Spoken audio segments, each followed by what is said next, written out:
Hello friends, मैं अनूप वर्मा आप सबका स्वागत करता हूं अपने YouTube channel Anup Verma academy में। बेटा, हम पढ़ रहे थे हमारा chapter accounting for share capital. इसके 4 लेक्चर्स ऑलरेडी मैं अपलोड कर चुका हूं। आज का हमारा ये 5वां लेक्चर है और इस लेक्चर में हम डिस्कस करने जा रहे हैं accounting for reissue of forfeited shares. तो आइए जल्दी से हम स्टार्ट करते हैं। बेटा, जब मामला रीइश्यू का हो ना, तो सबसे पहली बात आपको यह ध्यान रखनी है कि रीइश्यू डिस्काउंट पर भी पॉसिबल है।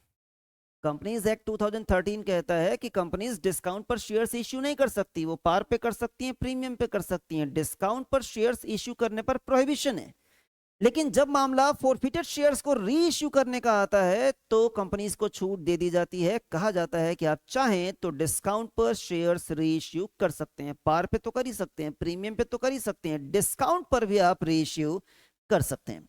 तो बेटा, यहां पर ये जो डिस्काउंट का मामला है वो काफी ज्यादा इंपॉर्टेंट है हमारे लिए, इसलिए हम अपना डिस्कशन डिस्काउंट से ही स्टार्ट करते हैं। बाद में हम प्रीमियम पर भी आएंगे और पार पे भी आएंगे, जो बहुत ही सिंपल है।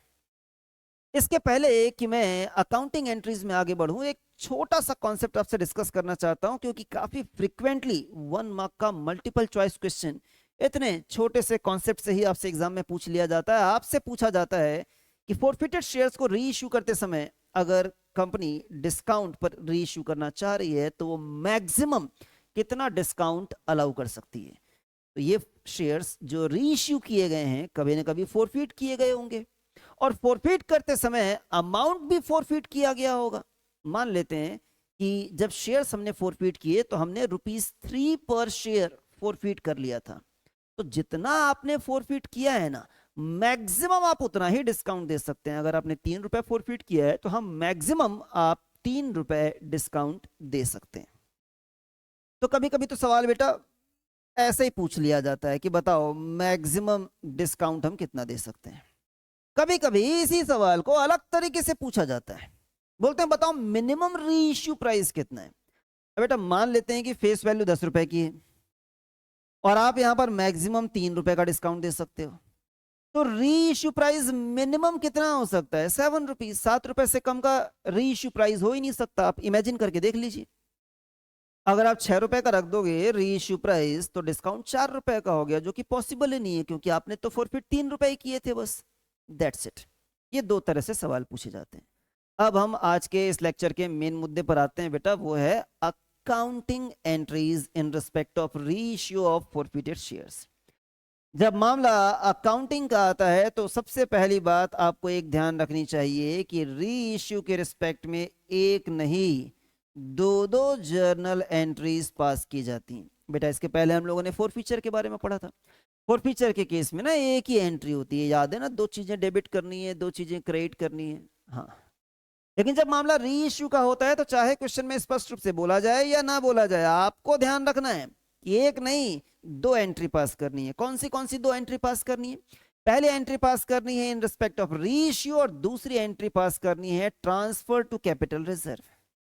सर, ये ट्रांसफर टू कैपिटल रिजर्व क्या होता है? बेटा, थोड़ा इंतजार करो, इसी लेक्चर में काफी डिटेल्स में हम पढ़ने जा रहे हैं। फिलहाल आपको यह ध्यान रखना है कि री इश्यू के केस में एक नहीं 2 एंट्री पास होती है।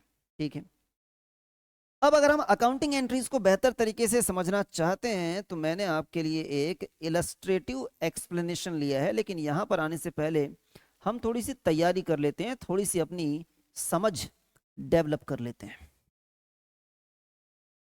हम जिन शेयर्स को री इश्यू कर रहे हैं, मान लेते हैं उसका फेस वैल्यू ₹10 का है और मान लेते हैं हमने उसे इश्यू किया है ₹7 में। यहां मैंने बहुत सारे केस लिस्ट किए हैं, उसमें से पहला केस मान लीजिए कि फिलहाल हम डिस्कस कर रहे हैं। तो शुरुआत में इतना केस पढ़कर आपको लगेगा कि ₹10 की फेस वैल्यू है, ₹7 में इश्यू किया जा रहा है, मतलब ₹3 का डिस्काउंट है। लेकिन ये बात पूरी तरह से सही नहीं है। ऐसे क्वेश्चंस में कुछ और जानकारियां भी दी गई होती हैं, जैसे कि आपको जानकारी दिया रहेगा value assumed as paid up, that is paid up value ₹8। Paid up value ₹8, इसका मतलब क्या है? अगर ₹10 का फेस वैल्यू है और पेड अप वैल्यू ₹8 बोला जा रहा है, इसका मतलब यह है कि कंपनी शेयर होल्डर से यह कह रही है कि आपने जो भी अमाउंट पे किया हो, हम मान के चलेंगे कि आपने ₹8 पे किए हैं। बचे हुए ₹2 भविष्य में हम आपसे मंगा सकते हैं फाइनल कॉल के रूप में। तो अगर आप ये मान के चल रहे हैं कि ₹8 पेड अप है, तो आपको वसूलना भी कितना चाहिए? ₹8। लेकिन आप वसूल कितना रहे हो? ₹7। पेड अप मान रहे हो ₹8, वसूल रहे हो ₹7, ₹1 कम वसूल रहे हो। हाँ, तो ₹1 का डिस्काउंट है। शुरुआत में लग रहा था ना ₹3 का डिस्काउंट है, नहीं ₹3 का नहीं है बेटा, ₹1 का डिस्काउंट है। बात और बेहतर तरीके से समझ में आएगी। एक और केस देखते हैं, दूसरा केस। यहाँ ₹10 का फेस वैल्यू है, ₹9 का इश्यू प्राइस है। ₹10 का जिसका फेस वैल्यू हो उसे हमने इश्यू कर दिया है ₹9 में। शुरुआत में हमको ऐसा लगता है कि शायद यहाँ पर ₹1 का डिस्काउंट है, लेकिन बात जरा आगे पढ़ते हैं बेटा हम लोग। आगे यहाँ लिखा हुआ है कि पेड अप माना जा रहा है ₹8 का। अगर पेड अप ₹8 माना जा रहा है तो तुमको वसूलना भी ₹8 चाहिए, लेकिन तुम कितना वसूल लिए हो? ₹9। पेड अप ₹8 वसूल लिए हो, ₹9, ₹1 ज्यादा वसूल लिए हो। जब भी शेयर्स इश्यू करते समय कंपनी एक्स्ट्रा अमाउंट वसूल लेती है तो उस एक्स्ट्रा अमाउंट को प्रीमियम कहते हैं। तो बेटा शुरुआत में देख के लग रहा था कि यहां पर ₹1 का डिस्काउंट है, जबकि सच्चाई यह है कि यहां पर तो ₹1 का प्रीमियम है। अब मैं अगर आपको सिंपल सी बात बताऊं, तो जब कभी भी आप जज करना चाहें कि ये रीइश्यू डिस्काउंट पर है कि प्रीमियम पर है कि पार पर है, तो बेटा फेस वैल्यू को आपको कंसीडर नहीं करना चाहिए, ये धोखा देगा। आपको कंपैरिजन करना है तो करो, पर इश्यू प्राइस और पेड वैल्यू के बीच में करो। बाकी और भी केसेस हैं, मैं जरा इन दोनों के बीच में कंपैरिजन करके आपको बताता हूं, जल्दी जल्दी देखते जाइए। यहां पर पेड अप वैल्यू ₹8 है और वसूल भी ₹8 किया जा रहा है, ना कम ना ज्यादा, ना डिस्काउंट ना प्रीमियम। यहां पर शेयर्स रीइश्यू किए गए हैं एट पार। और देखते हैं, अगर पेड अप वैल्यू ₹10 का है और वसूल किया जा रहा है ₹9, ₹1 कम वसूल किया जा रहा है, हाँ डिस्काउंट पर रीइश्यू किया गया है। ₹10 का पेड अप वैल्यू है, वसूल ₹11 किया जा रहा है, ₹1 ज्यादा वसूल किया जा रहा है, हाँ प्रीमियम पर रीइश्यू किया जा रहा है। ₹10 का पेड अप वैल्यू है, ₹10 ही वसूल किया जा रहा है, ना कम ना ज्यादा, ना डिस्काउंट ना प्रीमियम, हाँ तो पार पे रीइश्यू किया गया है। बताओ बेटा, यहां तक की बात समझ में आ गई है क्या? अब जब हम जर्नल एंट्रीज पास करने जाएंगे तो अगेन ये फेस वैल्यू हमारे किसी काम का नहीं होगा। ये इश्यू प्राइस जो होता है ना बेटा, इससे हम मान के चलते हैं पेड, और ये तो पेड अप वैल्यू है ही। तो जर्नल एंट्री पास करते समय ये दो वैल्यूज इंपॉर्टेंट होती हैं, और ये दोनों वैल्यूज क्वेश्चन में दी गई होती है। हमको हमें ये जज करना होता है कि रीइश्यू करते समय पेड वैल्यू कितना है और पेड अप वैल्यू कितना है। पेड कितना है और पेड अप कितना है। पेड का मतलब है इश्यू प्राइस और पेड अप का मतलब है पेड अप। दिया ही रहेगा क्वेश्चंस में, ठीक। अब हम अपनी दो जर्नल एंट्रीज में से सबसे पहली जर्नल एंट्री पर कंसंट्रेट करते हैं। हमारा बेस अब तैयार हो चुका है। पहली जर्नल एंट्री जो आपको पास करनी है वो है रीइश्यू की। रीइश्यू की जर्नल एंट्री 3 स्टेप में आपको पास करनी होती है। पहले स्टेप में आपको पेड वैल्यू को कंसीडर करना होता है, दूसरे स्टेप में आपको पेड अप वैल्यू को कंसीडर करना होता है, और तीसरे स्टेप में इन दोनों का difference, that is balancing figure, इसे कंसीडर करना होता है। इस तरीके से 3 स्टेप्स में आपको जर्नल एंट्रीज पास करनी होती है। सबसे पहले स्टेप में आपको पेड वैल्यू को कंसीडर करना है। एक काम करते हैं, ये जो मुद्दा है ना बेटा, थोड़ी देर में आके डिस्कस करते हैं। मैं सीधे सीधे ये इलस्ट्रेटिव एक्सप्लेनेशन रीड करके इसे सॉल्व करना स्टार्ट करना चाहता हूं। बातें ज्यादा बेहतर तरीके से आपको समझ में आएंगी, ठीक है? चलिए पढ़ते हैं। 3 लोगों ने डिफॉल्ट किया, ए बी सी ने। तीनों के शेयर्स फॉरफिट कर लिए हमने। ए के 500 शेयर्स, बी के 800 शेयर्स और सी के 1000 शेयर्स। और सिर्फ शेयर्स फॉरफिट नहीं होते बेटा, आप जानते हैं जो अमाउंट वो ऑलरेडी पे कर चुके होते हैं वो अमाउंट भी हम फॉरफिट कर लेते हैं। तो ए से हमने 2500 फॉरफिट कर लिया, बी से 2400 रुपए और सी से 2000 रुपए, ठीक। एक बार नोट कर लेते हैं कि टोटल कितना शेयर फॉरफिट किया गया है। यहाँ पर जोड़ो तो बेटा कितना आ रहा है। टोटल शेयर्स जो फॉरफिट किए गए हैं वो है 2300, और टोटल अमाउंट जो फॉरफिट किया गया है वो है 6900। फिर आगे क्वेश्चन में क्या जानकारी दी जा रही है? आगे क्वेश्चन में यह जानकारी दी जा रही है कि out of these forfeited shares 1500 shares were reissued. गजब हो गया बेटा, फॉरफिट किए हैं 2300 और रीइश्यू कर रहे हैं सिर्फ 1500। सारे के सारे फॉरफिटेड शेयर्स रीइश्यू नहीं किए जा रहे हैं। हाँ तो ध्यान रखिएगा इस बात को, सिर्फ और सिर्फ 1500 शेयर्स रीइश्यू किए जा रहे हैं। कितने रुपए में रीइश्यू किए जा रहे हैं? 7 रुपीज में। पेड अप माना जा रहा है 9 रुपए। तो आपको ध्यान है बेटा, ये जो 7 रुपए है इसे हम बोलेंगे कि ये पेड है, और ये जो 9 रुपए है इसे हम बोलेंगे कि ये क्या है? Paid up. जब जर्नल एंट्री पास करने की बारी आएगी तो पहले स्टेप में हम इस पेड वैल्यू को यूज करेंगे, और दूसरे स्टेप में हम इस पेड अप वैल्यू को यूज करेंगे, और तीसरे स्टेप में इन दोनों के बीच में निकाल लिया जाएगा डिफरेंस, जिसे कि हम बैलेंसिंग फिगर कहते हैं, और इसे हम तीसरे स्टेप में यूज करने जा रहे हैं। सबसे पहले स्टेप में हम यूज करने जा रहे हैं पेड वैल्यू। मुझे बताओ बेटा पेड वैल्यू कितना है? एक शेयर का पेड वैल्यू है 7 रुपए। पर क्या आप सिर्फ एक शेयर इश्यू कर रहे हैं या 1500? 1500। तो दोनों को मल्टीप्लाई कर लेते हैं। ये देखिए मैंने नीचे किया हुआ है। एक शेयर का पेड वैल्यू है 7 रुपए, और 1500 शेयर्स के हिसाब से आ जाएगा 10,500 रुपए। इतना पैसा कंपनी को मिल रहा है। एकदम सिंपल सी बात है बेटा, कंपनी को अगर 10,500 रुपए मिलेंगे तो क्या कंपनी को अपना बैंक अकाउंट डेबिट करना चाहिए? यस, कंपनी को अपना बैंक अकाउंट डेबिट करना चाहिए। तो बैंक अकाउंट हो जाएगा डेबिट, कौन से वैल्यू से होगा? पेड वाले वैल्यू से, जो कि आ रहा है 10,500। तो ये हमारा सबसे पहला स्टेप कंप्लीट हुआ। दूसरे स्टेप में हमें क्या कंसिडर करना है? Paid up value. Paid up value है बेटा यहाँ पर ₹9। एक शेयर का 9 रुपए है, तो 1500 शेयर्स का होगा 13,500, और इसकी एंट्री हमको शेयर कैपिटल अकाउंट के नाम से करनी होती है। ये हमने दूसरी एंट्री यहाँ पर कर ली, एक एंट्री डेबिट में, दूसरी एंट्री क्रेडिट में। ये देखो बेटा, यही बात मैंने यहाँ पर लिखी हुई थी। ये देखिए कहाँ गया, इधर। जो पेड वैल्यू है उसे आपको डेबिट करना है बैंक अकाउंट को, जो पेड अप वैल्यू है उससे आपको क्रेडिट करना है शेयर कैपिटल अकाउंट को। और एक एंट्री आप डेबिट में कर चुके हैं, दूसरी एंट्री आप क्रेडिट में कर चुके हैं, तीसरी एंट्री करने के लिए आपको निकालना चाहिए बैलेंसिंग फिगर। ये बैलेंसिंग फिगर कभी कभी डेबिट साइड में आता है, कभी कभी क्रेडिट साइड में आता है। अगर ये बैलेंसिंग फिगर डेबिट साइड में आ गया तो ये लॉस को इंडिकेट करता है। बेटा क्लास 11th में आपने पढ़ा होगा ना कि सारे लॉसेस का डेबिट बैलेंस होता है। हाँ, तो अगर बैलेंसिंग फिगर डेबिट साइड में आ गया तो ये लॉस को इंडिकेट करता है, डिस्काउंट को इंडिकेट करता है कि हमने शेयर्स डिस्काउंट पर रीइश्यू किए। लेकिन इस लॉस को, इस डिस्काउंट को ना लॉस अकाउंट के नाम से रिकॉर्ड किया जाता है, ना डिस्काउंट अकाउंट के नाम से रिकॉर्ड किया जाता है। इसे रिकॉर्ड किया जाता है शेयर फॉरफीचर अकाउंट के नाम से। पहली बार सुन के जरा अजीब लगेगा, लेकिन मैं आपको बैक स्टोरी बताऊं तो बात परफेक्शन के साथ समझ में आ जाएगी। बेटा जब शेयर्स हम लोगों ने फॉरफिट किए थे तो अमाउंट भी फॉरफिट किया था, और जो अमाउंट फॉरफिट किया था उसे संभाल के रख लिया था एक अकाउंट में, जिसका नाम था शेयर फॉरफीचर अकाउंट। ये जो अमाउंट हमने संभाल के रखा था, वो क्यों संभाल के रखा था?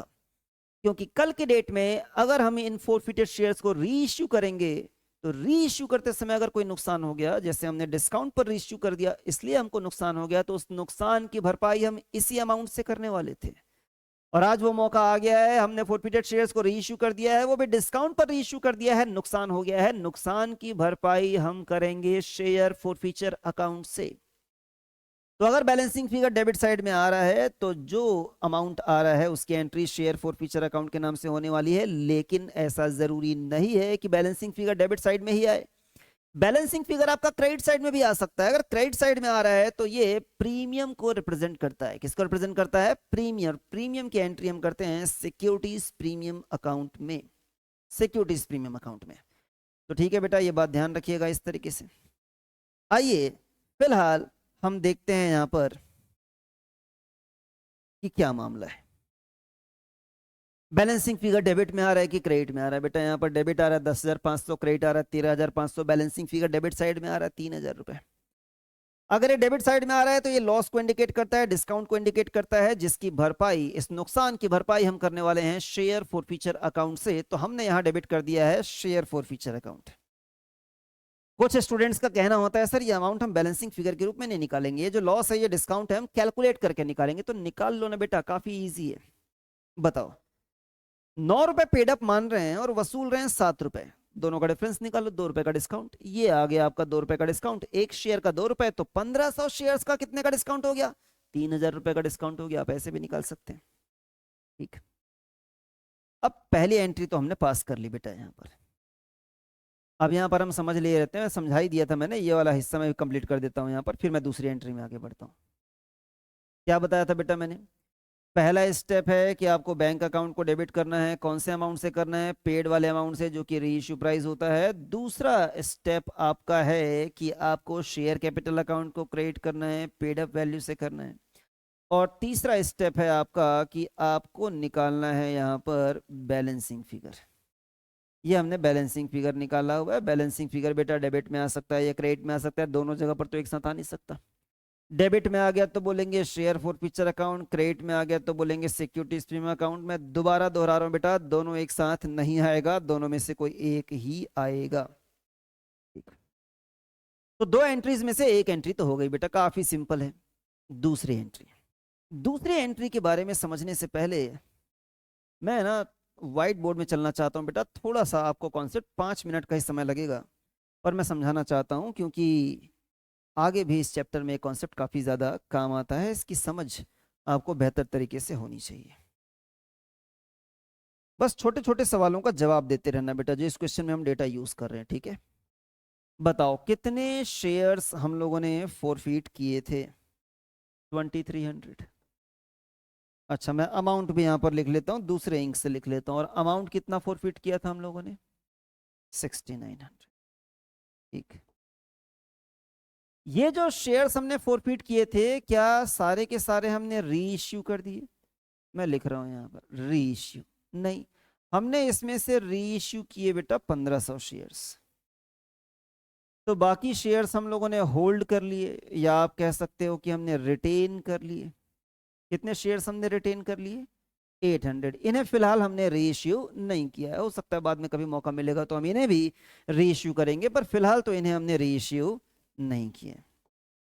तो सबसे पहला सवाल ये उठता है बेटा कि ये जो 1500 शेयर्स रीइश्यू कर दिए गए हैं और ये जो 800 शेयर्स हम अपने पास रिटेन कर रहे हैं, ये 6900 जो हमने फोरफीट किया था, उसमें से कितना इन 1500 शेयर्स को बिलोंग करता है और कितना इन 800 शेयर्स को बिलोंग करता है? बेसिकली एग्जाम में हमको ये वाला अमाउंट कैलकुलेट करना होता है। ये अमाउंट तो खुद ब खुद बैलेंसिंग फिगर के रूप में कैलकुलेट हो जाता है, ये वाला अमाउंट कैलकुलेट करना होता है।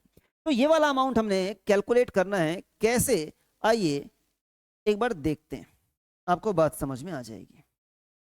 दीजिए, पहले मिस्टर बी के लिए कैलकुलेट कर लेते हैं, ज्यादा आसान हो जाएगा, बात समझ में आ जाएगी, फिर ए के लिए भी कर लेंगे। अच्छा, बी के लिए बताइए, बी ने कितना अमाउंट फोरफीट किया था बेटा? 2400। कितने शेयर्स के रिस्पेक्ट में? 800। अगर मैं आपसे पूछूं 800 शेयर्स के रिस्पेक्ट में 2400 फोरफीट किया, तो एक शेयर का कितना? तो 2400 को 800 से डिवाइड कर दीजिए। मैं जगह छोड़ देता हूं मिस्टर ए के लिए और मिस्टर बी का कैलकुलेशन कर रहा हूं। 2400 रुपए फोरफीट किया 800 शेयर्स का, तो ये जो 3 रुपए आ रहा है वो है अमाउंट फोरफिटेड पर शेयर। अब मुझे बताइए, ये जो 800 शेयर्स फोरफीट किए गए थे, क्या सारे के सारे शेयर्स रीइश्यू कर दिए गए थे? हमने यहां पर लिख कर रखा है बेटा, ये देखो। अच्छा, लिखा नहीं है, मैं लिख देता हूं। ये 500 में से पूरे के पूरे 500 शेयर्स रीइश्यू किए गए थे, 800 में से 500 किए गए थे और 1000 में से 500 किए गए थे। वो नीचे जानकारी दी हुई थी यहां पर। अब ये 800 में से 500 शेयर्स रीइश्यू किए जा रहे हैं, सारे के सारे नहीं किए जा रहे हैं। 800 में से 500 शेयर्स रीइश्यू किए जा रहे हैं, तो हम एक काम करते हैं, यहां पर 500 मल्टीप्लाई कर लेते हैं कि जो एक शेयर फोरफीट किया उसका 3 रुपए जब्त किया, और जो 500 शेयर्स रीइश्यू किए थे उनके रिस्पेक्ट में हम लोगों ने कितना अमाउंट फोरफीट किया था, तो ये आ जाएगा 1500। सर कर क्या रहे हो आप? ये देखो बेटा, मैं कर क्या रहा हूं, हमने 2400 रुपए फोरफीट किए थे 800 शेयर्स के रिस्पेक्ट में, लेकिन हमने सिर्फ 1500 रुपए फोरफीट किए हैं उन 500 शेयर्स के रिस्पेक्ट में। सर क्या डिफरेंस है 800 और 500 में? 800 शेयर्स है शेयर्स फोरफिटेड और 500 शेयर्स हैं शेयर्स रीइश्यूड। तो एक्चुअली हमें पता लगाना होता है कि जो शेयर्स रीइश्यू कर दिए गए हैं उन शेयर्स को फोरफिट करते समय टोटल कितना अमाउंट फोरफिट किया गया था। हमें 800 शेयर्स को फोरफिट करते समय टोटल कितना अमाउंट फोरफिट किया गया था इससे मतलब नहीं है, हमें इस बात से मतलब है कि जिन 500 शेयर्स को रीइश्यू कर दिया गया है, जब उन्हें फोरफिट किया गया था तो कितना अमाउंट फोरफिट किया गया था। इन 500 शेयर्स को जिन्हें आज रीइश्यू कर दिया गया है, जब उन्हें फोरफिट किया गया था तो 1500 रुपए फोरफिट किए गए थे। बाकियों के लिए भी कैलकुलेट कर लेते हैं बेटा। ए के लिए कैलकुलेट कर लेते हैं, 2500 को हम 500 से डिवाइड कर लेते हैं। ये लीजिए 2500 को डिवाइड कीजिए 500 से और वापस मल्टीप्लाई कर लो 500 से, ये अमाउंट 2500 ही आएगा बेटा। यहाँ तो सारे के सारे शेयर्स रीइश्यू हो जा रहे हैं। लास्ट में जो मिस्टर सी है उसके लिए अगर हम कैलकुलेशन करना चाहें तो 2000 को 1000 से डिवाइड करना पड़ेगा। ये लीजिए 2000 को डिवाइड कर देते हैं 1000 से और मल्टीप्लाई कर देते हैं यहाँ पर 500 से, तो ये अमाउंट आ जाएगा आपका 1000। और ये सारा अमाउंट ऐड करने के बाद जो आ रहा है मैं यहाँ पर लिख लेता हूँ। जोड़ तो बेटा कितना हो रहा है, 2 3 4 5000 रुपये। ये हो रहा है आपका 5000 रुपये। सर कहना क्या चाह रहे हो? कहना मैं ये चाह रहा हूँ कि टोटल हमने फोरफिट किया था 6900। 6900 में से 5000 रुपये उन शेयर्स को बिलोंग करता है जिन्हें हमने रीइश्यू कर दिया। तो जो बचा हुआ 1900 है वो उन शेयर्स को बिलोंग करता है जिन्हें हम अभी भी अपने पास होल्ड कर रहे हैं। ठीक, अब ये जो 5000 रुपये हम लोगों ने यहाँ पर फोरफिट किए थे, इसमें से कुछ अमाउंट हम लोगों ने यूज कर लिया नुकसान की भरपाई करने में। जब इन 1500 शेयर्स को रीइश्यू किया गया तो रीइश्यू करते समय हमें नुकसान हो गया था डिस्काउंट पर रीइश्यू करने के कारण। कितने रुपए का नुकसान हुआ था बेटा? एंट्री में आप देख सकते हैं। हमें लॉस हुआ था 3000 रुपए का। तो हम क्या करेंगे, यहां पर देखिए हम क्या करेंगे, इस 5000 रुपए में से 3000 रुपए को यूज कर लेंगे लॉस की भरपाई करने के लिए, और जो बचा हुआ 2000 रुपए है ये हमारा गेन होता है। हमने 5000 रुपए फोरफिट किए, पूरा 5000 रुपए यूज नहीं हुआ नुकसान की भरपाई करने में। नुकसान की भरपाई में करने में यूज हुआ सिर्फ 3000 रुपए। नुकसान की भरपाई करने के बावजूद 2000 रुपए हमारे पास बच गए, ये हमारे लिए गेन है। और ये गेन कोई रोज रोज होने वाला गेन नहीं है, क्योंकि कंपनी शेयर्स रोज इश्यू नहीं करती है, रोज फोरफिट नहीं करती है, रोज री इश्यू नहीं करती है। ये कभी कभार होने वाला इवेंट है, रेयरली होने वाला इवेंट है। ये गेन कैपिटल नेचर का है। अगर ये रेवेन्यू नेचर का होता ना बेटा, बार बार होने वाला इनकम होता ना, तो प्रॉफिट एंड लॉस अकाउंट में भेज देते इसको। लेकिन ये कभी कभार होने वाला इनकम है, कभी कभार होने वाला गेन है, कैपिटल नेचर का है, इसे ट्रांसफर किया जाता है कैपिटल रिजर्व में। ये वाला जो गेन है ये ट्रांसफर कर दिया जाएगा कैपिटल रिजर्व में।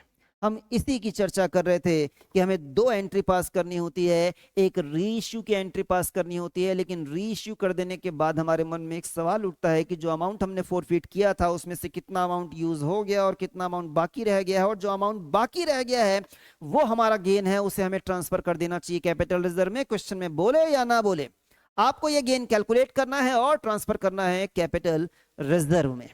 सर अमाउंट ये 2000 का बचा हुआ है, तो अमाउंट ये 1900 का भी तो बचा हुआ है, ये भी तो अमाउंट फोरफिटेड ही था। ये अमाउंट बचा हुआ है, लेकिन इस अमाउंट को आप गेन नहीं मान सकते, क्योंकि ये 800 शेयर्स अभी भी रीइश्यू नहीं किए गए हैं। कल की डेट में अगर रीइश्यू किए जाएंगे तो हो सकता है कि इन्हें भी डिस्काउंट पर रीइश्यू किया जाए और रीइश्यू करते समय नुकसान हो जाए, और तब अगर नुकसान हो जाएगा तो उसकी भरपाई हम कहां से करेंगे? दैट्स वाई ये 1900 रुपीज हम तब तक बचा कर रखेंगे, वहीं बचा कर रखेंगे, शेयर फॉरफीचर अकाउंट में बचा के रखेंगे जब तक कि इन शेयर्स को रीइश्यू नहीं कर दिया जाता है। दैट्स वाई जो शेयर्स रीइश्यू नहीं किए गए हैं उनका जो फॉरफिटेड अमाउंट है उसे कभी गेन नहीं माना जाता है। जो शेयर्स रीइश्यू कर दिए गए हैं उनका जो फॉरफिटेड अमाउंट है उसे पहले यूज किया जाता है फर्स्ट प्रायोरिटी में नुकसान की भरपाई करने के लिए। उसके बाद जो बैलेंस बच जाता है उसे ट्रांसफर कर दिया जाता है कैपिटल रिजर्व में। इतना सारा आढ़ा टेढ़ा कैलकुलेशन आपको नहीं करना होता है बेटा। आपका कैलकुलेशन हमेशा एक सिंपल सा कैलकुलेशन होगा। ये कैलकुलेशन मैंने बोर्ड पर ऑलरेडी आपके लिए यहां पर लिखकर दिया है। कैसे कैलकुलेट करेंगे हम?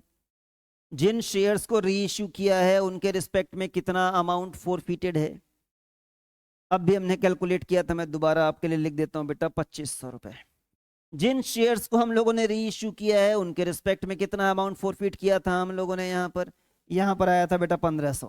जिन शेयर्स को हमने रीइश्यू किया है उनके रिस्पेक्ट में अमाउंट कितना फोरफिटेड है, ये आया था 1000।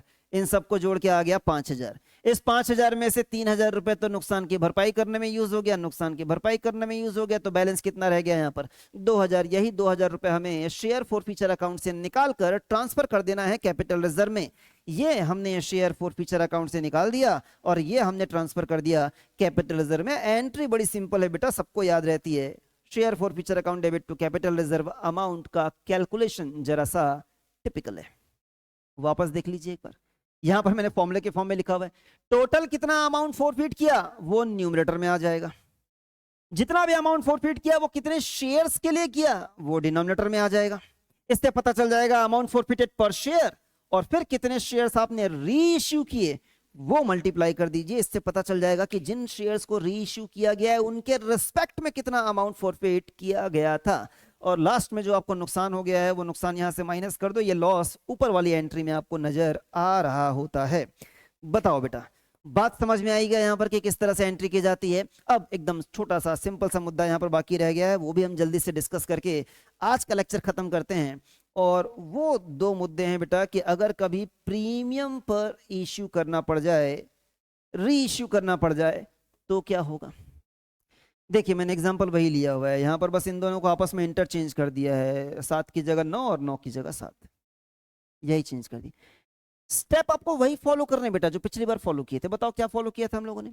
सबसे पहले हम लोगों ने ये 9 रुपए जो कि पेड है इसे रिकॉर्ड किया था, फिर हम लोगों ने इस पेड अप वैल्यू को रिकॉर्ड किया था, फिर हम लोगों ने इन दोनों का क्या निकाल लिया था, बैलेंसिंग फिगर।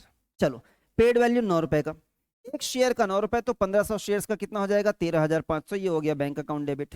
फिर आएगा बेटा पेड अप वैल्यू, ये दूसरा स्टेप, पेड अप वैल्यू 7 रुपए है, 1500 शेयर्स के हिसाब से 10,500 हो गया, ये शेयर कैपिटल के नाम से आएगा। अब बैलेंसिंग फिगर जो निकालेंगे वो डेबिट में नहीं आ रहा है, क्रेडिट साइड में आ रहा है। क्योंकि बैलेंसिंग फिगर यहां पर क्रेडिट साइड में आ रहा है, ये प्रीमियम को रिप्रेजेंट करता है और इसकी एंट्री हमको सिक्योरिटीज प्रीमियम अकाउंट के नाम से करनी होगी। अगर पेड अप वैल्यू 9 रुपए है, सॉरी, अगर पेड अप वैल्यू 7 रुपए है और हम 9 रुपए वसूल रहे हैं तो 2 रुपए एक्स्ट्रा वसूल रहे हैं, जो 2 रुपए एक्स्ट्रा वसूल रहे हैं वो प्रीमियम है, तो 1500 शेयर्स के हिसाब से 3,000 रुपए का प्रीमियम है। अच्छा ये तो हुआ एक एंट्री। दूसरा एंट्री क्या होता है बेटा, transfer to capital reserve, transfer to capital reserve. तो कैपिटल रिजर्व में ट्रांसफर बाद में करना बेटा, पहले आपको बनाना होता है एक वर्किंग नोट। वर्किंग नोट कैसे बनाएंगे, जैसे पिछली बार बनाए थे, ये कैलकुलेशन ये कैलकुलेशन ये कैलकुलेशन सेम। फिर जब ये 5,000 रुपए का अमाउंट निकल कर आ जाएगा तो इसमें से हमें लॉस माइनस करना होता है, लेकिन फिलहाल तो री इश्यू हम लोगों ने प्रीमियम पर किया है, लॉस तो हुआ ही नहीं है। इसका मतलब यह है कि जो पूरा का पूरा 5,000 रुपए इन 1500 शेयर्स को बिलोंग करता है उसमें से 1 रुपए भी नुकसान की भरपाई करने में यूज नहीं हुआ, पूरा का पूरा 5,000 रुपए हमारे लिए गेन है, हमारे लिए फायदा है और उसे ट्रांसफर कर दिया जाएगा कैपिटल रिजर्व में। तो क्या हमने 5,000 रुपए ट्रांसफर कर दिया है, 5,000 ट्रांसफर कर दिए। कभी कभी हम पार पे इश्यू कर रहे होते हैं, जैसे कि यहाँ जानकारी दी गई है बेटा यहाँ पर कि 8 रुपए वसूल रहे हैं और 8 रुपए ही पेड अप वैल्यू है, ठीक है। तो पहले इसे रिकॉर्ड कर लो बैंक अकाउंट में, फिर इसे रिकॉर्ड कर लो शेयर कैपिटल अकाउंट में। 8 रुपए हम लोगों ने रिकॉर्ड कर लिया बेटा बैंक अकाउंट के नाम से, 8 रुपए रिकॉर्ड कर लिया हमने शेयर कैपिटल अकाउंट के नाम से। बैलेंसिंग फिगर निकालने की कोशिश हमने की तो ना डेबिट में आ रहा है ना क्रेडिट में आ रहा है, तो ना डिस्काउंट है ना प्रीमियम है बेटा, ये पार पे इश्यू हो रहा है। इश्यू का इतना सिंपल सा एंट्री होगा, लेकिन दूसरी एंट्री तो आपको पास करनी ही है, transfer to capital reserve. Again entry बाद में पास करेंगे, पहले बनाएंगे वर्किंग नोट। यहां तो सेम बनेगा जैसे कि उस केस में बन रहा था, फिर इसमें से माइनस करना है लॉस, लेकिन लॉस तो है ही नहीं, लॉस नहीं है तो माइनस नहीं होगा, ठीक है। अमाउंट उतना आएगा, अच्छा मैंने अमाउंट यहां गलत लिख दिया है, ये अमाउंट 5,000, यहां भी 5,000, यहां भी 5,000, दैट्स इट। इसका ना बेटा क्वेश्चन एग्जाम में काफी फ्रीक्वेंटली पूछा जाता है। जो कॉन्सेप्ट अभी हम लोगों ने पढ़ा, फॉरफीचर और रीइश्यू दोनों मिला के पूछा जाता है, कभी कभी 3 नंबर के लिए, कभी कभी 6 नंबर के लिए। 1 मार्क का मल्टीपल चॉइस क्वेश्चन आएगा, वो तो आएगा ही आएगा। इसके अलावा एक और तरीके से इसका क्वेश्चन पूछ लिया जाता है, आपसे कहा जाता है कि आप बनाइए शेयर फॉरफीचर अकाउंट। एंट्री पास करने नहीं बोल रहे बेटा, जर्नल एंट्री नहीं बोल रहे, अकाउंट बनाने बोल रहे। देखिए नेक्स्ट पेज में मैंने फॉर्मेट बना के रखा हुआ है, तो ये फॉर्मेट वाला ना बेटा किस्सा हम लोग नेक्स्ट लेक्चर में कर लेंगे। ये लेक्चर काफी बड़ा हो जा रहा है, तो एक काम करेंगे, जो नेक्स्ट लेक्चर हम कवर करेंगे ना उसमें हम एक तो ये शेयर फॉरफीचर अकाउंट का फॉर्मेट अच्छे से समझ लेंगे, क्योंकि कई कई बार 4-4 नंबर के लिए पूछ लेता है हमसे एग्जाम में। और इसका एक क्वेश्चन मैं आपको एग्जाम क्वेश्चन जो एग्जाम में आया हुआ है हाल फिलहाल में, वो क्वेश्चन आपको प्रैक्टिस कराना चाहता हूँ फॉरफीचर और रेशियो का। तो नेक्स्ट लेक्चर में हम क्वेश्चन प्रैक्टिस करेंगे और ये जो फॉर्मेट हमारा रह गया है ये फॉर्मेट डिस्कस करेंगे। ठीक है, तो आज इतना ही करते हैं। अगर आपको ये पीडीएफ चाहिए तो आप एक काम कीजिए, अपना मेल आईडी जो है वो कमेंट बॉक्स पे ड्रॉप कर दीजिए, मैं आपको मेल पे पीडीएफ जो है वो सेंड करवा दूंगा। ठीक है, और लेक्चर अगर आपको पसंद आ रहा होगा बेटा तो लाइक ज़रूर करना और सब्सक्राइब तो कर ही लेना। ठीक है, मिलते हैं नेक्स्ट लेक्चर में, तब तक पढ़ते रहो, बढ़ते रहो।